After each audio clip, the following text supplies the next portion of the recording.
Hello, I'm Evan with New Life for Old Bikes. In today's episode, we're going to figure out why Aaron's mountain bike no longer shifts.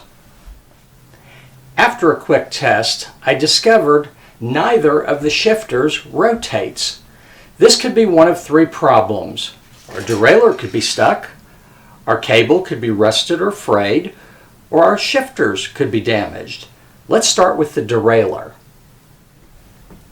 I'm using my thumb to push in the derailleur and manually shift the bike.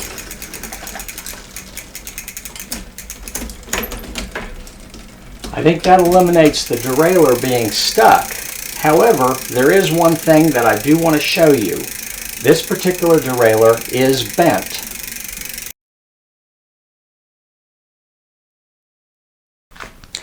I want you to notice that the rear derailleur is not parallel to the rear freewheel or gear set. In fact, I'm shocked it's even going into the lowest gear.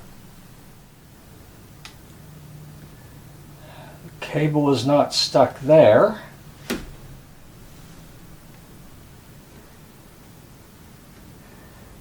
We're not stuck there.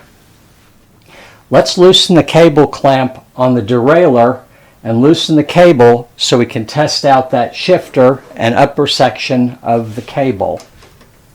This particular nut is 9 millimeters. I'm going to hold on to the shifter cable and turn the shifter. Without any load, it does turn and shift fine. Considering the amount of bow in this cable, I'm going to guess that part of the problem is probably the length of the cable housing.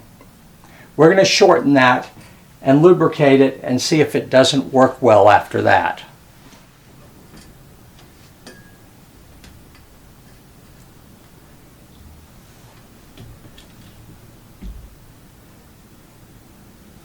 It appears to me if I take about 2.5 inches off of this cable, it won't hurt it a bit. I still have plenty of cable for a full turn.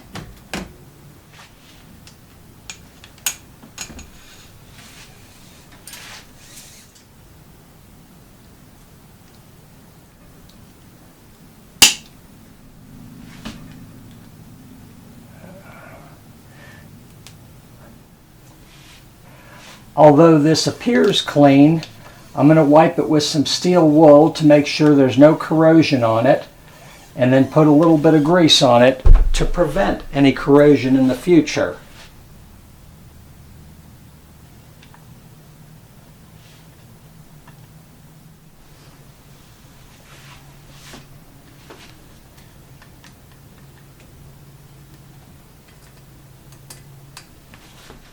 Underneath the bottom bracket or crank is a cable guide. We're going to slide the cable through the cable guide.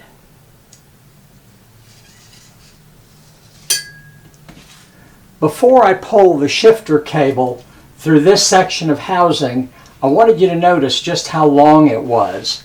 It's actually bending right here. So if I cut the cable shorter, I can still move the derailleur without any effect. So I'm going to cut about 2 inches off of this cable.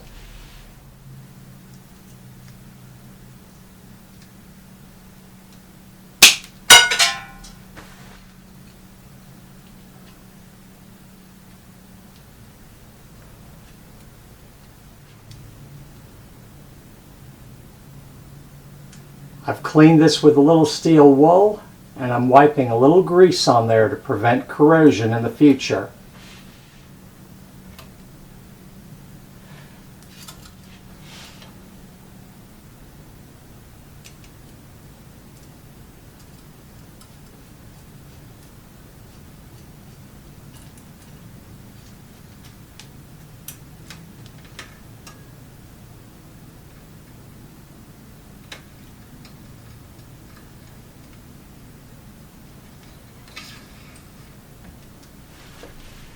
Before you pull the cable through the binder nut, make sure that the cable is in its slackest position.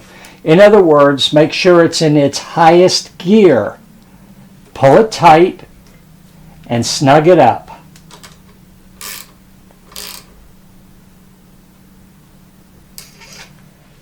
Before cutting the cable off, let's go ahead and shift this through the gears and make sure we solve the problem.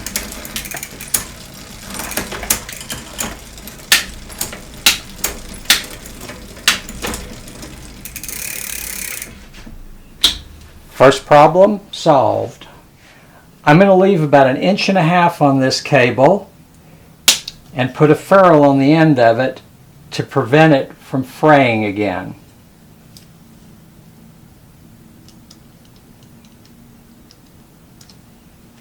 I want you to notice that the derailleur is pulled away from the cog on this side and is too close on the other. So we're going to fix that first.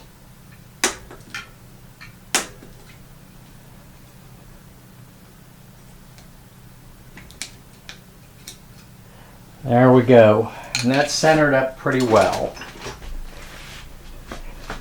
Next, I want you to notice that it hangs at an angle. I'm using a wrench with an adjustable jaw as long as possible. I don't want to bend this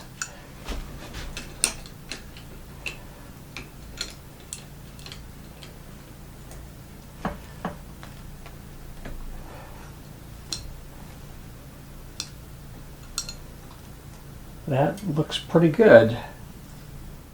Let's test this and make sure we've resolved our issue.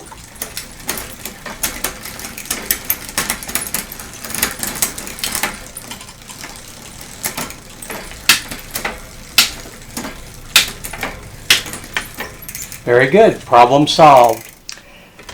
Next, we're going to test the front derailleur. Oh my goodness, that's stiff.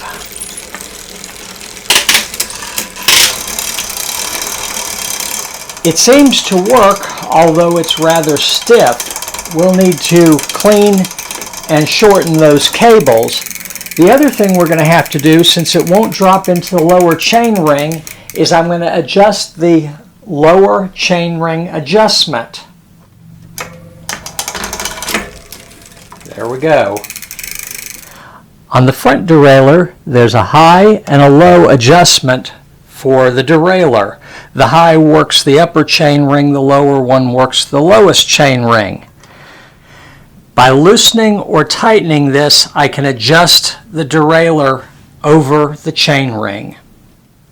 After cutting the end off the cable, I'm simply going to loosen the cable clamp and pull the cable out.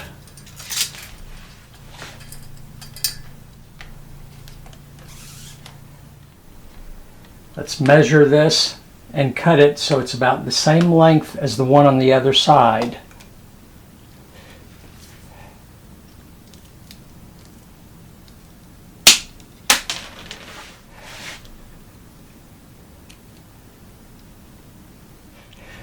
Just like the other side, wipe the cable with some steel wool and grease it to protect it.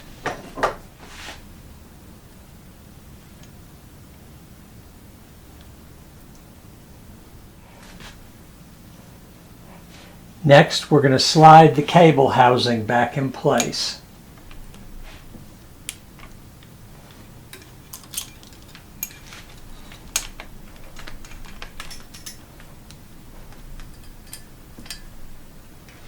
Through the cable guide on the bottom bracket and up to the derailleur.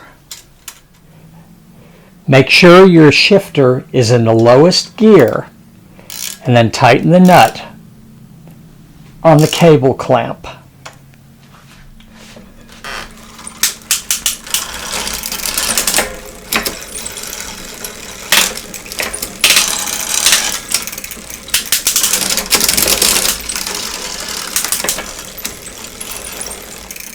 As with the back, I'm going to leave about 1.5 inches of cable, cut it off, and then I'm going to add a crimp on the end.